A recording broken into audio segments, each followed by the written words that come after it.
Thanks also for reminding us of the Education for All goals, and thank you for giving me a thesis topic, comparing sales of iPads versus one laptop per child. It's a noble thing to research, I think, so maybe I'll embark on that next year.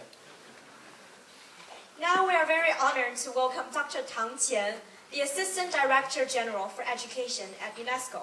He has worked at UNESCO since 1993. He became Deputy Assistant Director General in 2005 and Assistant Director General in 2010.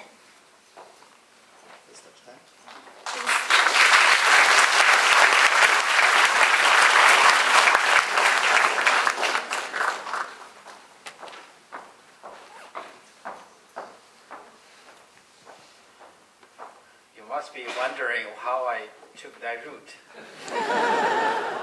UNESCO is a UN specialized agency, and it's an intergovernmental organization composed of 195 member states. One principle is we never interfere in internal affairs of a member state. I don't want to choose a side between Professor Chin and Professor Andrews, so I took another way.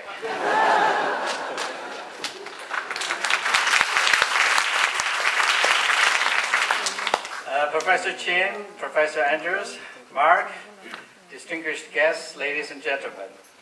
I began by echoing the remarks at this very special day.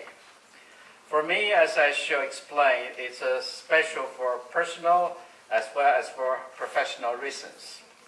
I'm delighted it has been possible for me to be here in person. I had very much hoped to do so and much appreciate the fact that the timing of this launch has been set to accommodate my own travel schedule within the region. This UNESCO chair holds particular significance for UNESCO. As you know, our organization is dedicated to international cooperation in the domain of education, science, and culture. We work with partners with the overarching objective to promote world peace and sustainable development. This requires attention to social inequities, human rights, and many other dimensions. One of our strengths is our partnership with our member states through national commissions and also the accredited non-governmental organization. I'm delighted that at today's event, we call it UNESCO Hong Kong, which the NGO is also playing an active role. Another element of our partnership is the academic world. UNESCO has always understood the value of partnership with universities, and the system of chair is a way through which links can be given formal expressions, like these UNESCO chairs we're going to launch today. The chair that we are launching today is of particular significance for me for several reasons I explained now. First, I myself is Chinese, and I'm very delighted that we have another chair in China. Moreover, it's not just anywhere in China, and Hong Kong has always operated as a bridge between East and West. And in this particular case, is living up to a long-standing tradition in which Hong Kong continues to push new frontiers. Second, this is a chair in comparative education. Comparison, of course, underlies all what we do.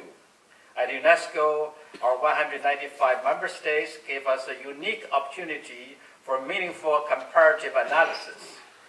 But we do not always take full advantage of these opportunities. We do not always think with sufficient care about the implementation of the different units for comparison, and certainly we can improve our methodological rigor.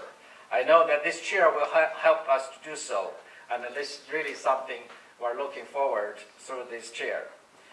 And thirdly, the special focus set up for this chair in the field of education for sustainable development and education for all are central to the UNESCO mission, as mentioned by Professor Chen.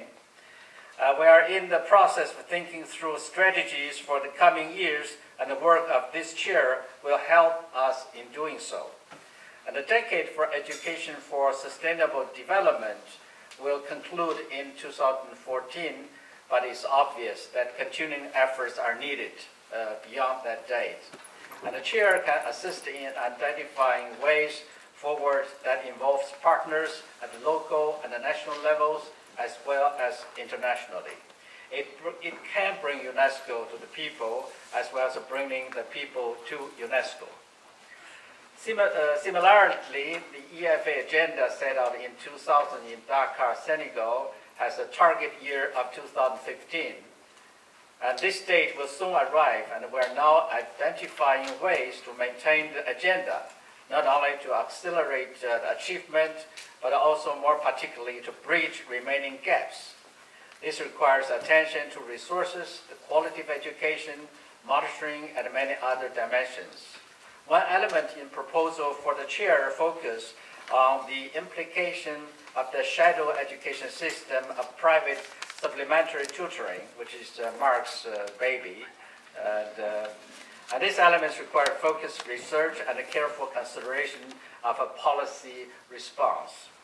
Fourthly, and again on a personal note, that chair is special to me because the chair holder is a colleague and a friend.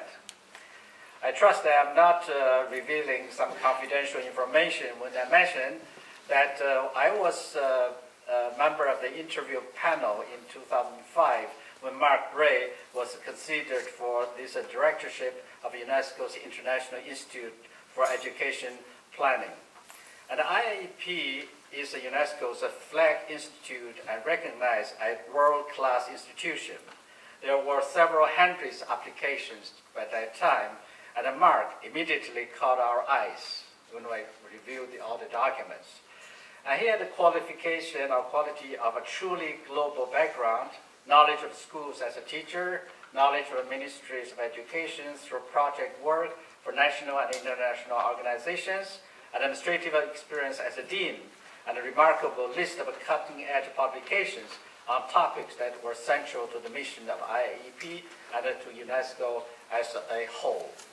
So after the interview, we were firmly convinced that Mark was the one whom we want. We were truly delighted that he did choose to come, and within a few months' time had already made a significant impression on both IIEP and our wider UNESCO work. I have to admit that having succeeded in recruiting him, I thought that we would have the benefit of his work until his retirement age. It was obvious that he found the work meaningful, and Paris also has its attractions, but it was therefore with some dismay that I learned towards the end of his third year that after serious consideration, he had decided to return to Hong Kong. It was at that point I realized that indeed University of Hong Kong has a pulling power, and it could even overweight the attraction of UNESCO and Paris. And Professor Andrews said that he won and we lose. But through this chair, we maintain him in the UNESCO family. So I think this is a win-win situation for all of us. And so I'm delighted, we had these chairs launched here today, and also we have a future, and also like Professor Chin, you want Mark and the chair solve this world problem in the next 4 or 5 years. Good luck.